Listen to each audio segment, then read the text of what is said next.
तो फिल्म की शुरुआत में हमें आयरिस नाम की एक लड़की दिखाई जाती है जो बहुत ज्यादा दुखी थी। अभी कुछ ही अर्सा पहले उसके बेटे की मौत हुई थी, जिससे उसे लगने लगा था कि उसकी जिंदगी रुक सी गई है।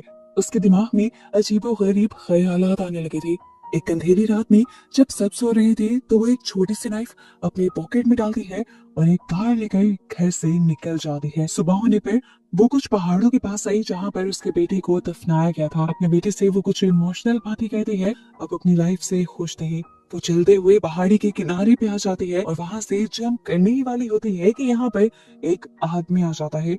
वो समझ गया था कि आयरिस अपने आप को खत्म करना चाहती है। उसको बचाने की और उसके माइंड को चेंज करने की वो कोशिश करता है और उससे बातें करना शुरू कर देता है। उसे बताता है कि मेरा नाम रिचर्ड है। वो उसे कहता है मैं तुम्हें रोकूंगा नहीं, बस मैं तुमसे मरने से पहले दो चार बातें करना चाहता हूँ। वो उसे एक लड़के की कहानी सुनाता है जो बहुत ही जिंदा दिल था। उसे कार्स में और हर उस चीज में इंटरेस्ट था जो किसी भी जवान लड़के की जिंदगी में एक्साइटमेंट ला सकता था। लेकिन फिर एक दिन जब वो अपनी फ्रेंड के साथ जा रहा था तो उसकी कार का एक्सीडेंट हो गया। वो तो बच गया, लेकिन उसकी फ्रेंड मारी गई और इस सदमे ने उसको कई महीनों तक जकड़े रखा। लेकिन जब वो उससे वापस आया तो उसने रियलाइज किया कि उसकी फैमिली उससे बहुत प्यार करती है और उसके ठीक होने का इंतजार कर रही थी। उसे तब एहसास हुआ कि वो अपनी लाइफ को रोककर कितना गलत कर रहा था। वो आयरिस से कहता है इस कहानी का मकसद बस इतना बताना है कि कोई भी मरना नहीं चाहता, बस कुछ कमजोर लम्हे हमें यहाँ तक ले आते हैं। अब तुम चाहो तो मर सकती हो, मैं जा रहा हूँ। ये कहने के बाद वो चला गया, लेकिन उसकी बातें आयरिस पे असर कर गई थी। उसने भी मरने का इरादा छोड़ा और वापस अपनी गाड़ी की तरफ मुड़ गई। यहाँ जाकर उसने देखा कि रिचर्ड ने गाड़ी उसकी बिल्कुल साथ ही पार्क की हुई थी, जिसकी वजह से वो अपनी गाड़ी का दरवाजा भी नहीं खोल पाई। अब रिचर्ड अपनी गाड़ी से एक अम्ब्रेला लेते हुए उसके पास आया। वो उसे कहता है मैं तुम्हारी मदद करता हूँ दरवाजा खोलने में। यहाँ आयरिस को एक बात अजीब लगी कि वो इतनी धूप में भी अम्ब्रेला लेकर क्यों आया था। वो इस अम्ब्रेला से आयरिस के ऊपर हमला कर देता है और पता चलता है ये एक इलेक्ट्रिक अम्ब्रेला थी, जिससे आयरिस को बुरी तरह शॉक लगा और वो वहीं पर बेहोश होकर गिर गई। उसे थोड़ा बहुत जो होश था उससे उसे बस ये महसूस हो रहा था कि रिचर्ड उसके हाथ पांव बांध रहा है, जिसके बाद वो उसे उठाकर अपनी गाड़ी में फेंक देता है। होश आने पर आयरिस रिचर्ड से बात नहीं करती, बल्कि होशियारी दिखाते हुए अपने स्मार्ट वॉच से अपने हस्बैंड को कॉल करने की कोशिश करती है और ये चीज रिचर्ड को पता चल जाती है और वो उसे कहता है जितनी भी कोशिश कर लो यहाँ कोई सिग्नल नहीं है, तुम किसी को मदद के लिए नहीं बुला पाओगी। अब इस आइडिया ने तो उसके काम किया नहीं था,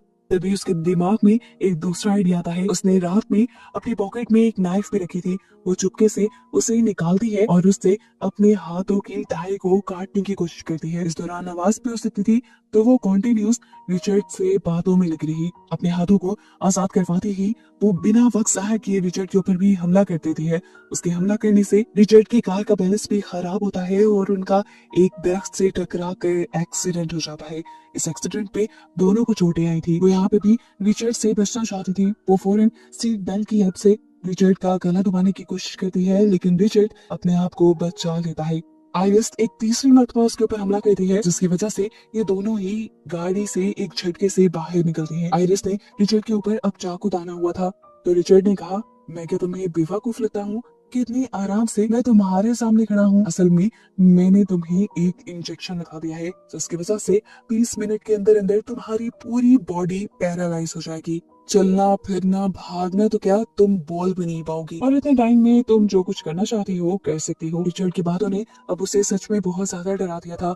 वो जितना तेजी से हो सकता था उतना तेजी से जंगल की तरफ भागती है, लेकिन भागते भागते अब उसे सच में फील होने लगा था कि उसके पाँव काम करना बंद कर चुके हैं। आहिस्ता आहिस्ता उसकी टांगे भी काम करना बंद कर देती हैं और वो चलने से रेंगने लग जाती है। रिचर्ड भी अब उसे ढूंढता हुआ उसके करीब आ गया था। उससे बचने के लिए वो एक दरख्त की छाल के नीचे छुप गई, जहाँ से उसके ऊपर कीड़ियां चढ़ने लगी और डर से उसने चीख मार दी और ऐसे रिचर्ड को उसका पता चल गया। अपने आप को रिचर्ड से बचाने के लिए वो किसी तरह अपने आप को घसीटते हुए एक नदी के अंदर बहा लेती है। रिचर्ड दूर से आवाज लगाता है कि ये तुम गलत कर रही हो, तुम तैर नहीं पाओगी, डूब जाओगी, मर जाओगी। लेकिन आयरिस उसकी बातों को अनसुना कर देती है। वो सच में तैर नहीं पा रही थी, लेकिन पानी के बहाव से वो झरने के दूसरी तरफ पहुंच गई। यहाँ से किनारा पास था। उसने देखा कि उसके पास सिर्फ 1 मिनट था पूरी बॉडी पैरालाइज होने में। अपनी पूरी ताकत लगाते हुए वो किनारे तक आई। सामने उसे एक फार्म हाउस दिखा। उसने अपनी पूरी कोशिश की उस फार्म हाउस तक पहुंचने की, लेकिन उससे पहले ही वो गिर गई। वो अब ना चल पा रही थी, ना हिल पा रही थी, ना बोल पा रही थी। जो उसके कंट्रोल में था सिर्फ आंख हिलाना। काफी देर यहाँ पड़ी रहने के बाद एक बूढ़ा आदमी जो यहाँ इस फार्म हाउस में काम कर रहा था, वो उसे नोटिस कर लेता है। वो उसे पूछता है तुम्हें क्या हुआ, लेकिन आइरिस उसे कोई जवाब नहीं दे पाती। अब ओल्ड मैन उससे छोटे छोटे सवाल करता है, जिस तरह क्या तुम मुझे सुन पा रही हो, क्या तुम मुश्किल में हो, क्या तुम्हें मदद चाहिए। आइरिस इन सवालों के जवाब देने के लिए अपनी आंखों का इस्तेमाल करती है। हाँ बोलने के लिए वो एक मर्तबा पलक झपकाती है और ना बोलने के लिए 2 मर्तबा। इस तरह उसकी बातें समझते हुए ओल्ड मैन उसकी मदद को तैयार हो जाते हैं और उसे एक ग्रास ट्रॉली में लिटाते हुए अपने घर के अंदर ले आते हैं। अभी वो घर आए ही थे कि अचानक से उनके घर का दरवाजा बजने लगा। आइरिस समझ गई कि बाहर रिचर्ड ही होगा। वो बार बार अपनी आंखें झपकाकर ओल्ड मैन को ये बताने की कोशिश करती है कि मुझे उस आदमी से खतरा है, लेकिन ओल्ड मैन ने भी उसकी बात समझ ली और उसे सोफे के पीछे छुपा दिया। जब यहाँ का दरवाजा खुला तो देखा गया कि सच में रिचर्ड ही आया था, जो आते ही एक नया ड्रामा करना शुरू कर देता है। वो रोने लग जाता है इस ओल्ड मैन के सामने और उसे बताता है कि मेरा बेटा मर गया है, जिसकी वजह से मेरी वाइफ सदमे में चली गई है, उसकी बॉडी पैरालाइज हो गई है, मैं उसे ढूंढ नहीं पा रहा, वो कहाँ गई। ओल्ड मैन पहले पहले तो उसकी बातों में नहीं आया। ओल्ड मैन ने उसे कहा तुम अपनी वाइफ को कॉल करके देख लो। तो रिचर्ड झूठ बोल देता है कि मेरा फोन तो रास्ते में ही कहीं गिर गया है। उसके झूठे मूठे आंसू देखकर ओल्ड मैन भी कहीं ना कहीं उसकी बातों में आने ही वाला था, लेकिन तभी उसकी पॉकेट से उसका फोन बच गया। ये ओल्ड मैन उसका झूठ पकड़ लेता है, तो अब रिचर्ड भी अपना असली चेहरा ओल्ड मैन को दिखा देता है। ओल्ड मैन से कहता है ठीक है, अगर तुमने मुझे पहचान लिया है तो सच सच बता दो, तुमने आइरिस को देखा है या नहीं। ये ओल्ड मैन उसे भगाने के लिए पुलिस को कॉल करने की धमकी देता है, लेकिन रिचर्ड उसके ऊपर ही हमला कर देता है। लेकिन वो ये नहीं जानता था कि ये ओल्ड मैन उससे कहीं ज्यादा ताकतवर है। ओल्ड मैन ने उससे अच्छा मुकाबला किया और उससे खूब पीटा, यहाँ तक कि रिचर्ड की ताकत आती रह गई। वो रिचर्ड को नीचे गिराते हुए पुलिस को कॉल करने ही वाला था, लेकिन तभी रिचर्ड के हाथ एक चाकू लग गया, जिसे उसने ओल्ड मैन की टांग के अंदर स्टैब कर दिया। दर्द से कराते हुए जैसे ही ओल्ड मैन नीचे गिरा तो रिचर्ड ने उसके पांव से वही चाकू निकालकर उसके पेट में बुरी तरह स्टैब करके घुमा दिया और दर्द से कराता ओल्ड मैन वहीं पर मर गया। आइरिस सोफे के पीछे से अपनी आंखों से ये सब देखती रह गई। जो हुआ था बहुत बुरा हुआ था। ये ओल्ड मैन उसकी वजह से मारा गया था। अब क्योंकि रिचर्ड फंस चुका था, उसने एक मर्डर कर लिया था, इन सारी चीजों को छुपाने के लिए वो केरोसिन ऑयल से भरी हुई पूरी कैन इस घर में डाल देता है और यहाँ से इस घर को चलाकर बाहर निकल जाता है। आइरिस जिंदा थी, वो जिंदा चलना नहीं चाहती थी, इसलिए उसने बहुत मुश्किल से अपनी एक उंगली हिलाई और विंडो की ग्रिल में डालकर उसे खोलने और बंद करने लगी। बाहर से रिचर्ड ये सब नोटिस कर लेता है। वो देख लेता है कि अंदर कोई जिंदा है, जो भी था वो उसके लिए खतरा हो सकता था। जाकर उसने देखा ये तो आइरिस ही थी। रिचर्ड उसे उठाकर अब एक ट्रक में लाकर बिठा देता है। ये ट्रक उस ओल्ड मैन का ही था। अपनी कार तो ये लोग काफी दूर छोड़ आए थे, तो यहाँ से जाने के लिए ये लोग ट्रक का ही इस्तेमाल कर रहे थे। आइरिस खामोश थी, बोल नहीं सकती थी, लेकिन वो सुन सकती थी। रिचर्ड को उसकी बेटी की कॉल आती है, जो उसे बताती है डैड मैं आपको बहुत ज्यादा मिस कर रही हूँ, इसीलिए मैं और मॉम आपके पास आने वाली है। रिचर्ड उनसे कहता है नहीं, अभी मेरा काम खत्म नहीं हुआ, अभी तुम लोग मेरे पास नहीं आ सकते। लेकिन अब उसकी बेटी बहुत ज्यादा जिद कर रही थी, वो उसकी बात नहीं मानते और उसे बता देते हैं कि हम तो घर आने वाले हैं। इस चीज से रिचर्ड बहुत ही ज्यादा टेंशन में आ जाता है। इसी टेंशन में उसका एक्सीडेंट भी होते होते रहता है और इससे भी ज्यादा बुरा काम उसके साथ ये होता है, उसकी गाड़ी में फ्यूल खत्म हो जाता है। फ्यूल डलवाने के लिए वो फ्यूल स्टेशन के पास आता है और आइरिस को एक कैप पहना देता है ताकि सब लोग उसके एक्सप्रेशंस ना देख पाए। यहाँ पर आइरिस अपने हाथों का पूरा जोर लगा देती है सीट बेल्ट को खोलने में, लेकिन बॉडी के पैरालाइज होने की वजह से उसके हाथ जितने हिल भी पा रहे थे वो भी बहुत बड़ी बात थी। यहीं पर वो एक लड़की को देखती है जिसकी उम्र लगभग उसके बेटे जितनी थी।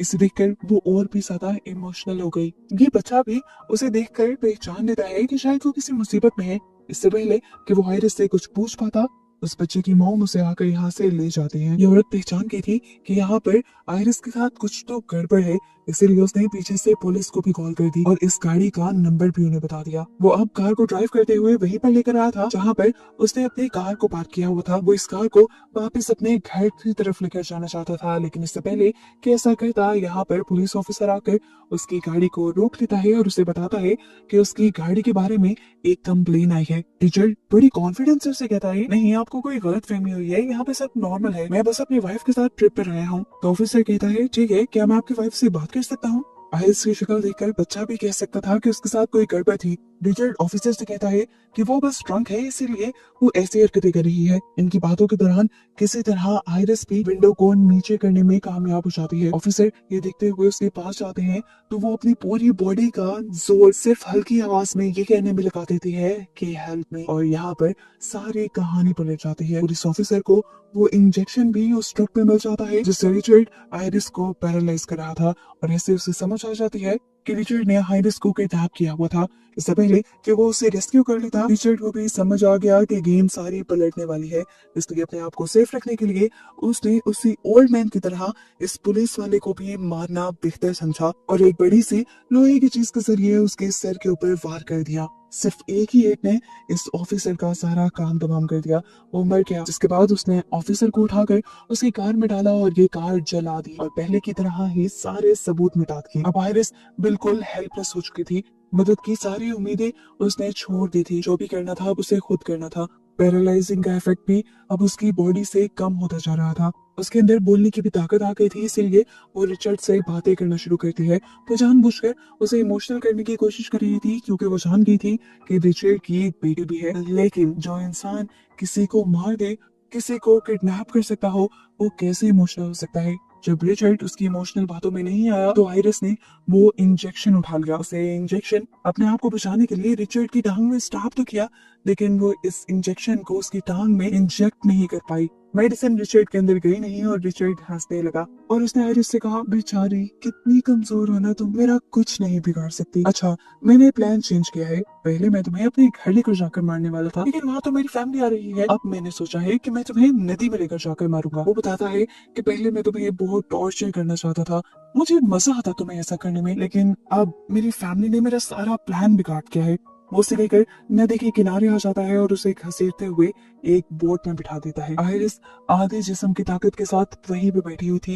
वो अपने आप को बचाने के लिए अभी भी कुछ ना कुछ सोच ही रही थी कि तभी उसे रिचर्ड की बैग में एक चाकू नजर आता है और उसके दिमाग में एक नया आइडिया आ जाता है। वो यहाँ रिचर्ड के सामने रोने का ड्रामा करती है और रिचर्ड से कहती है कि मेरी पेन की पॉकेट में मेरे बेटे की फोटो है, मैं उसे आखिरी मर्तबा देखना चाहती हूँ मरने से पहले। क्या तुम मेरी पॉकेट से वो पिक्चर निकाल दोगे? रिचर्ड हंसा, लेकिन वो उसकी बात मानने को तैयार हो गया। उसके करीब आया और जैसे ही वो नीचे झुका तो आयरिस ने बिना बख्साया किए उसके पीछे से चाकू बाहर निकालकर उसकी गर्दन से नीचे की तरफ से मुंह के अंदर स्टैब कर दिया। दैट्स वे वो पागल होने लगा। आयरिस को मारने के लिए उसने अपनी गन निकाली, लेकिन आयरिस ने उसकी गन ही छीन ली और उसी को शूट कर दिया, जिसकी वजह से वो पानी के अंदर गिर गया। आयरिस खुश थी, उसने अपने दुश्मन को मार दिया, एक किलर को उसने मार दिया। उसकी जान अब बच गई थी, लेकिन शायद मुसीबत अभी टली नहीं थी क्योंकि उसने देखा जिस बोट पे वो इस टाइम थी उस बोट में गोली लगने की वजह से सुराख हो चुका था और पानी तेजी से बोट के अंदर भर रहा था, जिसकी वजह से आयरिस भी इसी के अंदर डूबने लगी। वो हिल नहीं सकती थी, कुछ कर नहीं सकती थी क्योंकि आधी बॉडी उसकी अभी तक पैरालाइज थी। लेकिन अच्छी बात ये हुई कि बॉडी के पैरालाइज होने की वजह से वो किसी मुर्दा लाश की तरह ऊपर आ गई और कुछ ही देर में उसकी बॉडी जैसे ही नॉर्मल हुई तो वो तैरते हुए किनारे तक पहुंच गई। वो हंसने लगी थी, उसे यकीन नहीं आ रहा था कि उसने अपने आप को एक साइकोपैथ किलर से बचा लिया था। वो खुश थी, यहाँ से जाने ही वाली थी कि उसने देखा कि रिचर्ड भी दूसरे किनारे से बचकर बाहर निकल आया है। वो उसे देखने के लिए उसके पास जाते हैं। वो अभी जिंदा था लेकिन जख्मी था, अपनी आखिरी सांसें ले रहा था। आयरिस चाहती तो पुलिस को बुला सकती थी, लेकिन उसने अपना बदला लेना था। वो उसे वहीं पर तड़पता मरता छोड़कर यहाँ से चली आती है और मूवी यहीं पर खत्म हो जाती है।